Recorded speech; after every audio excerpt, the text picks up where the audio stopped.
بسم الله الرحمن الرحيم السلام عليكم إن شاء الله تعالى مقال كينا وحين كهد دونا جيد كبركيسن الزيتونكا أصل أهان أديكسيga saliida ama geedkan zeytuunka waxaa laga adeegsan jiray 600 oo sano ka hor dalal fara badan oo ka mid ahaayeen Iran, Syria iyo Falastiin. Intaas wixii ka dambeeyay adeegsiga geedka zeytuunka waa uu sii ballaadhay waxaana lagu arkay dalal fara badan oo ka mid yihiin wadamada dhaca badda Mediterranean Sea. Wadamadaas oo caan ku ahaa beerooyin aad u waaweyn. Geedka zeytuunka waa geed aad u barakaysan sida Quraanka Allah subhanahu wa ta'ala ku xusan.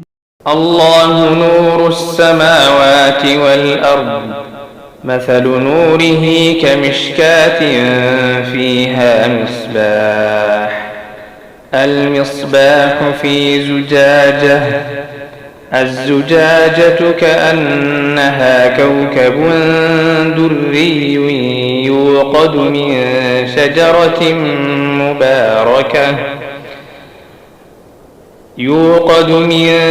شجرة مباركة زيتونة لا شرقية ولا غربية يكاد زيتها يضيء ولو لم تمسسه نار نور على نور يهدي الله لنوره من يشاء ويضرب الله الأمثال للناس والله بكل شيء عليم.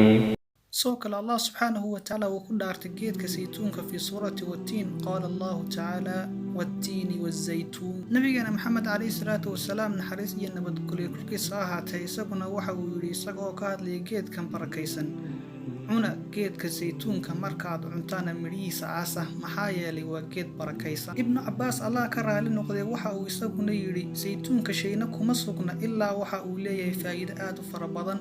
Zeytuunka waa geedkii ugu horeeyay ee ka soo baxay dunida waana geed ka baxay guriyihii ambiyada. Hadaynu inaas ku soo koobno waxyaabaha ay ambiyadu ka yiraahdeen hadda waxaynu isla eegaynaa waxyaabaha ku jira geedka zeytuunka. Waxa uu ka kooban yahay geedka zeytuunka fatty acids iyo fiitamiino fara badan sida vitamin H. sidoo kale zeytuunka waxaa ku jira proteins aad u fara badan waxaana kamid ah potassium, phosphorus iyo iron. sidoo kale waxa uu qani ku yahay vitamin D. geedka zeytuunka waxaa ku jirta tamar aad u sareysa waxaana lagu qiyaasaa tamarta ku jirta ilaa 9 gram. waxa uu faa'iidooyin aad u fara badan u leeyahay geedka zeytuunku jirka bini'aadamka. إن شاء الله تعالى برنامجكينا إناس عيين كسو كوبينا داود هديات أيسو فايدوين كجديسن إنتان صوشيغني نلو ذاك إن شاء الله تعالى والسلام عليكم ورحمة الله.